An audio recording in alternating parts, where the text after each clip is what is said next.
Good afternoon on what is a bright, warm and sunny day. It is Monday the 5th of September and I have some boxes to unpack, a nice hot cup of tea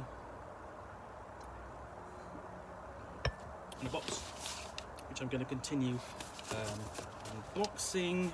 And what I'll pull out next is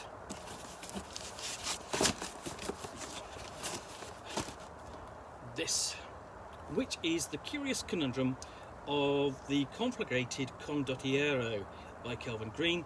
It's a scenario for Lamentations of the Flame Princess weird fantasy role-playing, of course published by Lamentations of the Flame Princess. And so this scenario is suitable, mechanically at least, to be run in the retro clone of your choice. So on the back, it's quite small, right? And we've got the curious conundrum of the Conflagrated Condottieri, a danger illustrated. 5 men went to war, 4 men returned.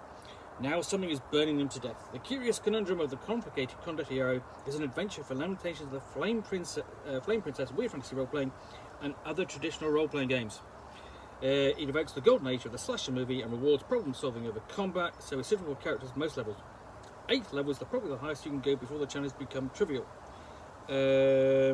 The curious conundrum of the Conflagrated Condottieri emerges from the great afflicted mind of Kelvin Green. He wrote, "Forgive us, fish lovers. More than meets the eye, midwinter, Green Messiah, terror in the streets, strict time records must be kept, and beware." And warning, this book contains official LOTFP edgelord content with a trademark on the and I think they're having that's going to be a laugh. So what's this adventure about? Essentially, open up the page, there is no fuss, no mess, you get straight into it. So what is this adventure about? A few years ago, in the middle of a war, 5 mercenary soldiers stumbled upon a cache of treasure and quarrelled over what to do with it. 4 of the men decided to keep the riches for themselves, while the 5th disagreed. So when they were almost home, the other 4 beat their comrade to death, burned his body and buried the remains in a shallow grave. When the murderers returned to their home village of Swartzfuss, they complained the enemy had killed their friend on some distant battlefield. Now Bartolomos Glass, the 5th soldier, has returned with vengeance on his undead dead mind. So I'm almost sort of reminded of essentially the Sign of the Four, the classics Sherlock Holmes story, I believe, in which the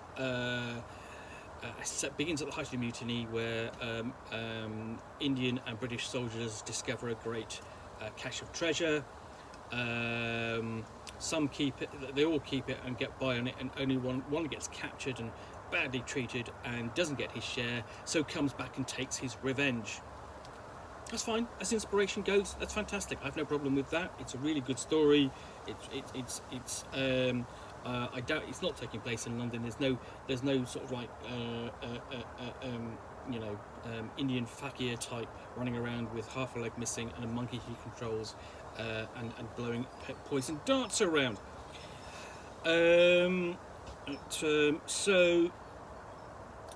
This adventure begins when the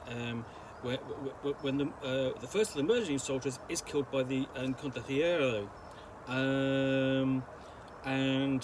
So the adventure is set somewhere in the Holy Roman Empire, so obviously in one of the Germanic states, or principalities, or dukedoms, or counties, and so on.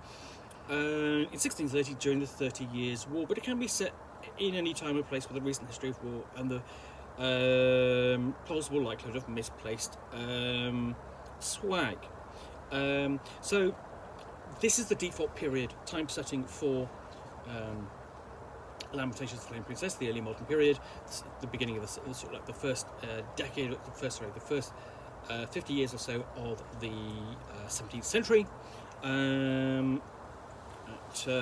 So here we go. Section on how to get involved. There's an interesting sort of cross section in the background there, which you can see against the text. And here we have the full stats for the Condottieri.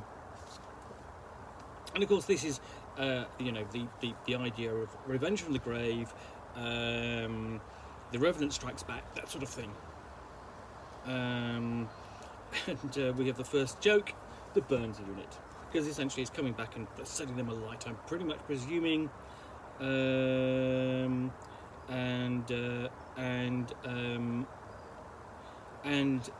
other option, of course, is the counterfeit Condottieri. Someone's actually doing it, but there's no undead reason. It's somebody's doing it to take advantage of the rich.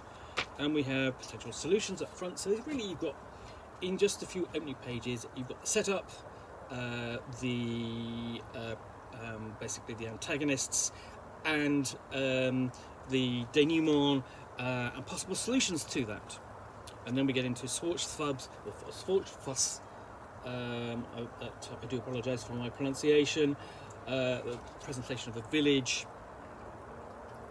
and its various inhabitants and buildings.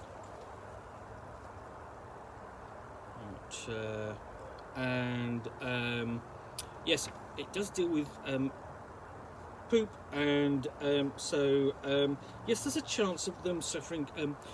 Just to make it their stay even more miserable, there's a chance of the player characters coming down with dysentery. And then we actually do have someone in the village who is a venerable hunter of monsters. That's an NPC, so he's probably of use. He may well get burnt himself. But here we get into the things that the victims have in common, and then sort of like we look at the victims in particular. So victim 1, Konrad Spiegel, and where he lives, and Jakob Falkentakig, victim 2, focusing on the victims, again accompanied by the terrific cartography. Let's see why she has done all of that. Does it say on the back? Nope. Marcus Breiken, victim 3.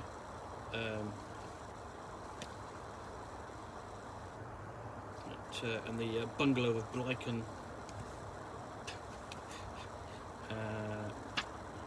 Victim 4, Jürgen Klein. And I guess each of their homes, the various homes in the village, essentially that their wealth has enabled them to afford. And then we look at the final resting place of Bartholomew Glaus and the remaining treasure, and so on.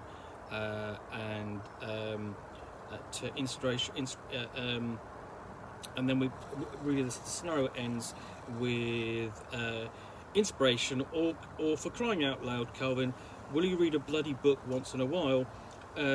Which is essentially a discussion of the inspiration for this scenario, and this includes John Carpenter's The Fog,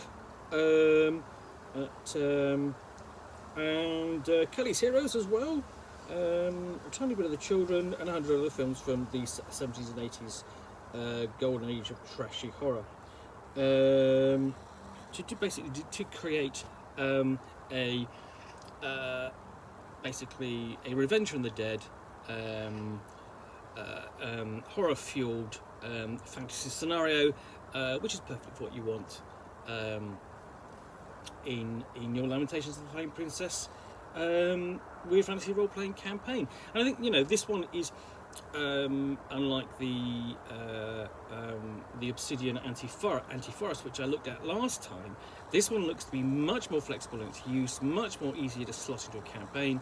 I mean, obviously because it's self-contained, you've got a nice little, and it will have less of a influence in the long term upon your campaign, I think. Unless you want your, easy to slot into a campaign, so it could easily be, part of something like, Better Than Any Man, or any number of the scenarios which the publisher has set during the amongst the Germanic states in the 30 Years' War, which is, an interesting period, rife with basically action and turmoil and so on. It's a great background against which to adventure. So anyway, that's the glorious conundrum of the Conflagrated Condottieri, by Kelvin Green, published for Lamentations of the Flame Princess Weird Fantasy Roleplay. If you've enjoyed this unboxing in Nook, then please do click on the like button down below. If you've got any comments or feedback, appreciate you taking the time to post those. And lastly, if you want to be alerted to yet more unboxings in the Nook, where you'll see me out here with a box from which I will unbox a book or game and then chat about it to the best extent of my knowledge for roughly 10 minutes or so, all of course accompanied by a nice hot cup of tea, then please do hit that subscribe button down below. In the meantime, thanks again for watching another unboxing in the Nook. I'll be back again soon with another one. Bye for now.